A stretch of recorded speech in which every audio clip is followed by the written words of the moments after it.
Hello, today January 18th and you're watching VTV News Live. I'm Dae Chang in Hanoi and here are headlines for the show.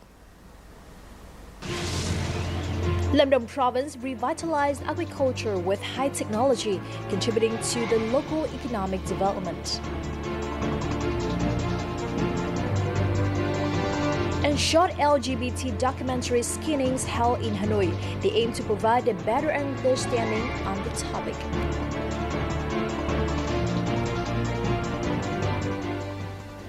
The top news for today, the State Bank of Vietnam has issued strict regulations on the establishment and operation of remittance companies under commercial banks.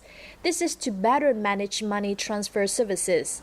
Under the newly issued regulations, only commercial banks with overdue debts of less than 3% can set up remittance companies. In addition to obeying legal regulations, the banks must also have a healthy financial status with profits being registered in the previous 2 years. They are also required to be allowed to trade in foreign currencies by the central bank, besides having an effective internal governance and supervision system. Banks must have feasible projects for setting up remittance companies with a focus on human resources and business performance plans in the first 3 years. The Department of Agriculture in the northern provinces of Bắc Ninh, Vĩnh Phúc, Hanoi, and Bà Rịa Vũng Tàu southern province have recently signed memorandums with Advanced International Company. It aims to further promote agro exports to Japan and Malaysia. According to the memorandums, the main content of the cooperation includes plans to strengthen the value of the agro production chain in the country. To do this, the sector should exchange and cooperate in technology with some foreign firms from the two above countries. Some key produce for export are oranges, pomelos, longens, dragon fruit, bananas, mangoes, and peppers. In related news, the most outstanding socio-economic achievement of the Central Highland province of Lâm Đồng in recent years has been revitalizing agriculture with high technology. It is attributable to the locals' prompt and proper policies. Đà Lạt Flower Forest Biotechnologies Corporation has exported up to 24 million seedlings to many European, American, and Asian nations. These could not have been achieved without an investment in plant tissue cultures on a 4,000 square meters scale. The major challenge of many firms is to ensure both high quality and high quantity. Yet, this could be resolved by scientific advances. The applications of scientific advance is now also common among households. A prime example is Bernard Link's household, who resides in Krang Cheu village, Ca Đơn Commune, Đơn Dương district in Lâm Đồng province.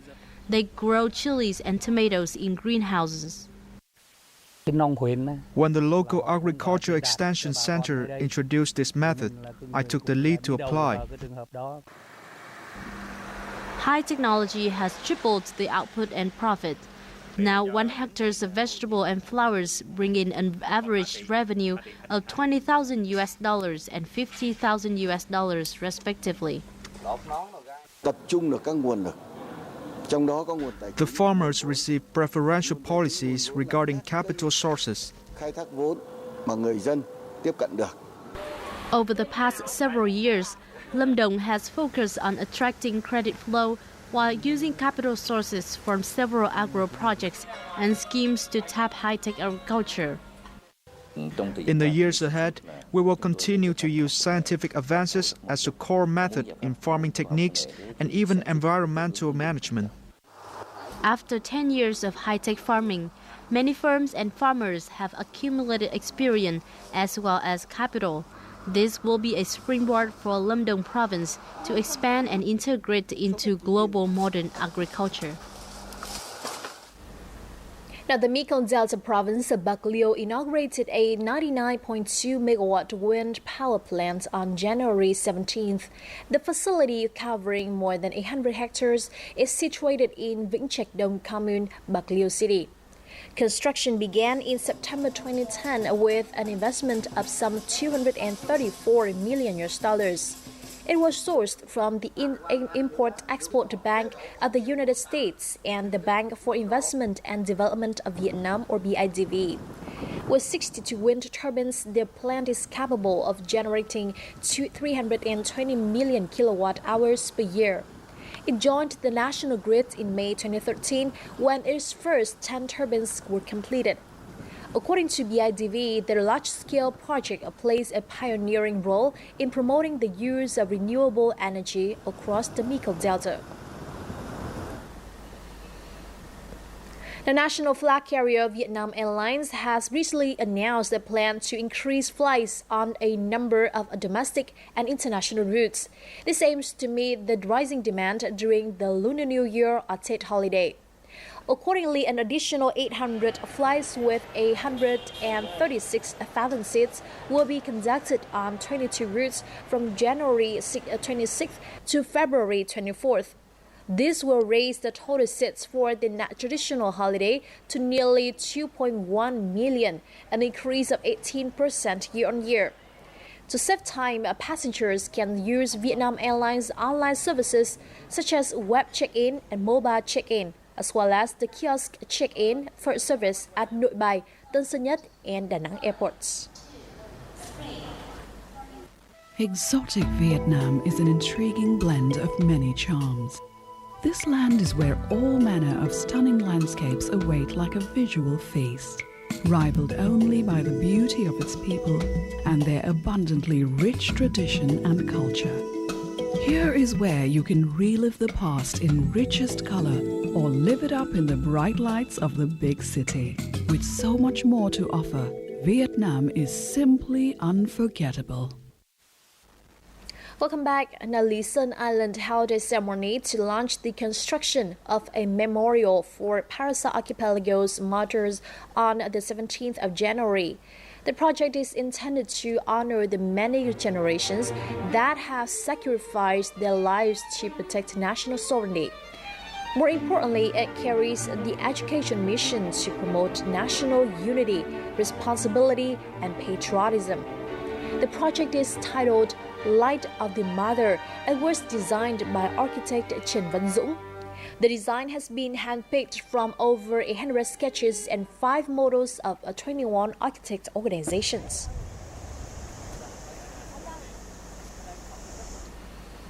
Now, a screening for short documentaries on the LGBT community was recently held in Hanoi by the Center for Assistance and Development of Movie Talents, or TPD. The screening aims to provide a better understanding on this topic and raise social awareness. Let's find out more in the following. Phát thích mắt khí, thế là xong rồi hai đứa. Từ đợt đấy mà mình phải rời vé về Hà Nội để ở lại với cả nàng này một tuần. Despite facing many difficulties in their social lives, people from Vietnam's LGBT community are still not afraid to express their true emotions as well as their love for each other. Sau khi xem xong một số những cái phim ngắn về These documentaries have given me a better insight into the lives of these people, as well as their emotions. These films will help people better understand this community and stop discrimination towards them. Người ta sẽ không bị phân biệt. I came here because I wanted to see how Vietnamese young people make documentaries. Another love story, Who Are You, Opposite House, and Parents and Son are the 4 films chosen to be screened. They present to the viewers the difficulties encountered by LGBT people in Vietnam. Some of the stories on the screen are taken directly from the filmmakers' lives. The topic was taken directly from my life. It wasn't easy because it was related to me as well as my family. I hope that through my film, people will understand the LGBT community better as well as the difficulties they had to go through when coming out to their families. Each film took 10 months to make and was funded by the DOC Journey's 2016 documentary projects. These projects from the Centers for Assistance and Development of Movie Talents aims to encourage and assist young filmmakers as well as to raise community awareness. We already have many films about family, which is a popular topic. That's why this time we decided to choose the LGBT subject. The films stir up many emotions in the audience, as well as brought them a chance to experience the lives of LGBT Vietnamese people. It is hoped that the screening will help create a better understanding of the LGBT community, as well as a more open perspective on this topic.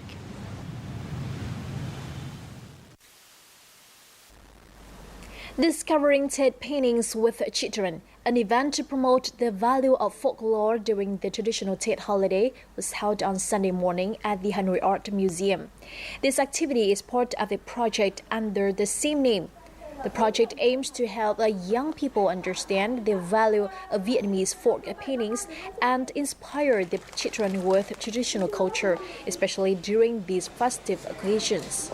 The program attracted over 400 children. At the event, the children were given the chance to play games to explore folk paintings and make red envelopes for lucky money.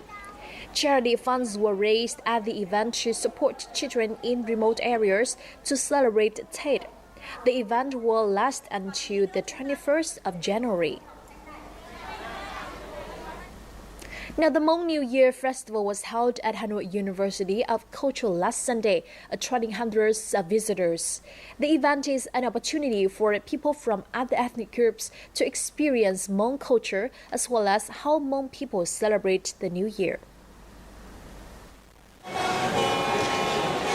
The sound of cans, dance performance, colorful traditional clothes, and traditional games from ethnic groups.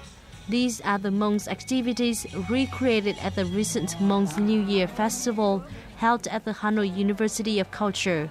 The event, organized by Hmong students living in Hanoi, has attracted the participants of hundreds of Hmong people. I brought my son here so that he'll understand more about our Tet tradition and help preserve them. I like the stuffed fabric animals because I have never seen them before. I feel very happy because I had the chance to show our culture and traditions to people from other ethnic groups. The Hmong New Year's Festivals was an idea from the Actions for Hmong Development Group, a group consisting of Hmong students living in Hanoi. The event was funded by the Plan International Vietnam Organizations and the Institute for Studies of Society, Economy and Environment. We try to create opportunities for Hmong students living away from home to experience their own culture. This helps them not to forget it. This is the first time an event of this scale about Hmong people was held in Hanoi. In addition to New Year activities, the festivals also includes exhibitions showcasing photos of Hmong peoples and products. This is a great idea from the students. If every ethnic group has a chance to organize something like this, Hanoi will be much more vivid and colorful.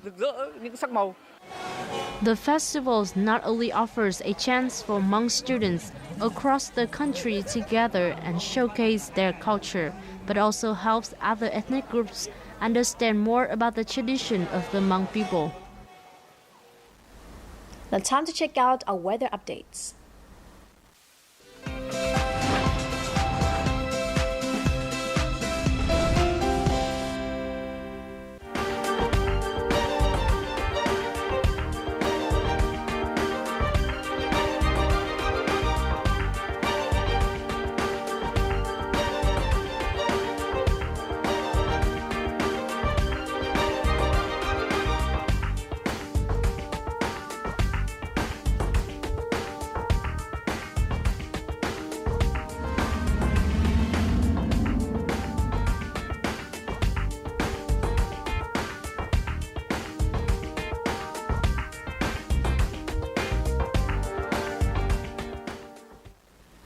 And that's all we have for now. In the meantime, do log on to vtv4.vn or youtube.com/vtv4yo for other updates. For now, goodbye.